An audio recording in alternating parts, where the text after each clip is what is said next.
Experts say listening to what teens have to say is key to helping them feel heard and access resources when necessary. Joining me now with more on this is Ike Evans, Communications Manager for the Hogg Foundation. Thanks for being with us, Ike. The Teen and Amber story was very honest, highlighting the ongoing mental health crisis among young people. According to a recent Kaiser Family Foundation survey, children of color are most at risk for negative mental health impacts. What concerns you most about this? Well, I think that what most concerns us is just the fact that even today in 2022, people still have a rather myopic sense of what mental health looks like and who it impacts. And one of the things that the Hogg Foundation, my organization, tries to get across is that mental health cannot be effectively addressed in a vacuum, but that in fact mental health intersects with other forms of disadvantage.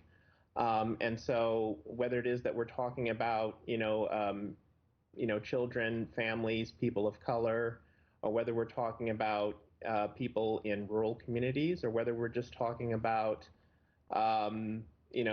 Texans in general.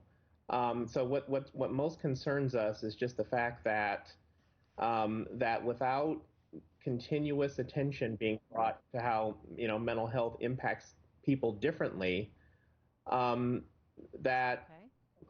that things like this will be overlooked. And I know the Hogg Foundation is working to address this issue, distributing grants to providers across several counties in Central Texas. Tell us about that.